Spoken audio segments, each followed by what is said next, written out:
Every month, something invisible happens. You work, you earn, you spend. And quietly, without a headline, without a notification, a small part of what you produce moves upward. Not stolen, not taken by force. Transferred. Systematically. Predictably. And almost perfectly hidden inside things that feel normal. You see it as rent, as interest, as rising prices, as just how the system works. But if you zoom out, if you trace where the money actually goes, you start to notice a pattern. It rarely flows downward. It rarely stays where it starts. It moves up. This matters right now more than it ever has, because the system has become extremely efficient at doing this. Faster flows, larger sums, fewer interruptions. And the result is subtle but powerful. Even when the economy grows, not everyone grows with it. Let's slow this down, because the mechanism itself isn't dramatic. It doesn't rely on a single event. It's built into everyday transactions. Start with something simple. Housing. You pay rent, or you pay a mortgage. Every month, money leaves your hands and goes somewhere else. Now ask a basic question. Where does it go? If you rent, it goes to a property owner. If you have a mortgage, a large portion goes to a lender. And over time, something interesting happens. The asset, the property, tends to rise in value, but the payments, they don't disappear. They accumulate somewhere else. So one side builds equity, the other side builds ownership. Now expand that idea, because housing is just one channel. Think about debt, credit cards, car loans, personal loans. When you borrow, you gain access to something immediately, but you also agree to something else, a stream of future payments. And those payments include interest. Interest is quiet. It doesn't feel like a loss. It feels like a condition. But mathematically, it does something very specific. It moves money from the borrower to the lender, repeatedly, over time. And here's the subtle part. The people who rely on borrowing the most often pay the most in interest, which means the flow intensifies in one direction, upward. Now layer in something even less visible. Asset ownership, stocks, real estate, businesses. When you own assets, you don't just rely on income. You receive flows, dividends, rent, capital gains. When you don't own assets, you rely almost entirely on income, which means your money moves outward before it has a chance to compound. This creates a split, not just between rich and poor, but between those who receive flows and those who fund them. Now here's where it becomes harder to ignore. Because the system doesn't just allow this, it reinforces it. Take inflation. Prices rise over time. We all feel it. Food, housing, services. But inflation doesn't hit everyone equally.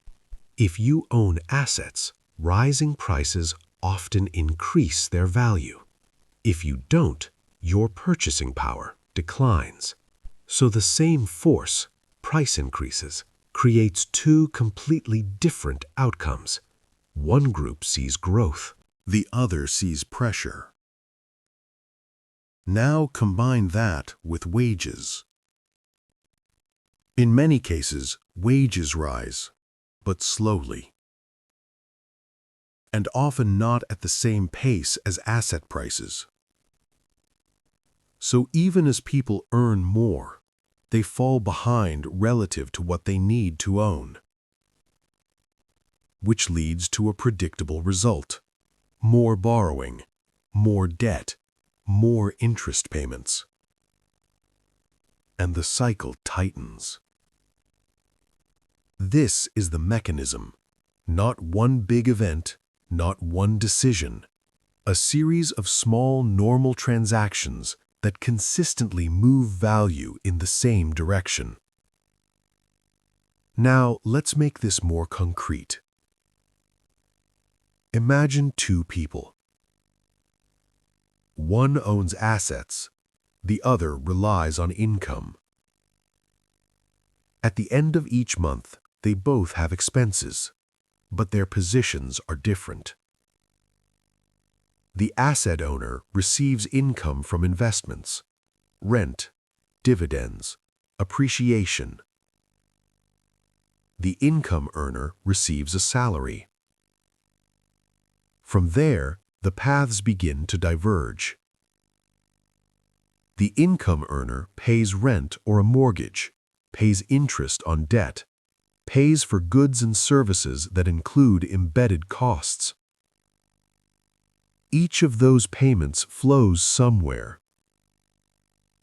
The asset owner, meanwhile, receives a portion of those flows. Not directly from one person, but from the system as a whole. So even if both individuals work equally hard, the structure itself pushes their outcomes apart. Now here's the uncomfortable math.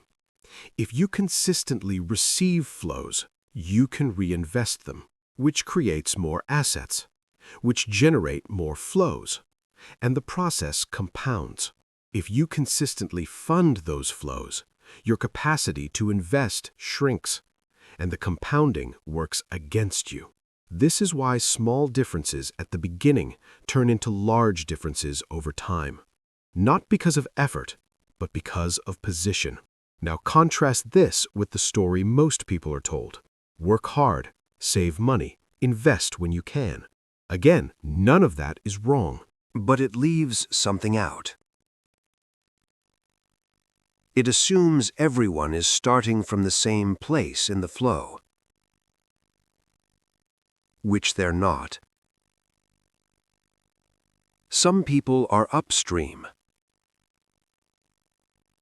Others are downstream. And in a system defined by flows, that difference matters more than almost anything else.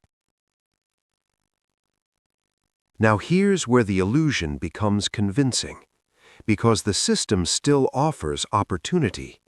People do move up, they acquire assets, they build wealth, but it's not evenly distributed, and it's not random. It's influenced by access, timing, starting position, and by how early you transition from funding flows to receiving them. Now step back and look at the bigger structure. Banks lend, consumers borrow, investors own, workers earn. Each role is connected, each role is necessary, but the direction of flow remains consistent, upward. Not as a conspiracy, not as a design that someone controls in real time, but as a result of how the pieces fit together. Now consider what happens when the system is stressed: a slowdown, a crisis, a shock. Intervention usually follows. Liquidity increases. Rates adjust. Support enters the system. And once again, the flow begins at specific points. Not everywhere at once. Which means the early recipients have an advantage. They can acquire assets before prices adjust, position themselves ahead of the shift. And when the system stabilizes, the gains are already distributed. This accelerates the same mechanism. because each cycle reinforces the positions within it. Those who are already receiving flows gain more. Those who are still funding them fall further behind. Now here's the part that rarely gets discussed directly. The system doesn't feel unfair on the surface. Transactions are voluntary, agreements are clear, nothing appears forced. And yet, the outcomes are consistently uneven. Because fairness at the transaction level doesn't guarantee fairness at the system level. And over time, that difference becomes visible. Wealth concentrates, assets cluster, opportunities shift. And people start to feel something is off, even if they can't fully explain why. Now here's the final layer. Because this mechanism doesn't stop. As long as assets generate flows, as long as debt carries interest, as long as prices rise unevenly, the direction remains the same. Upward.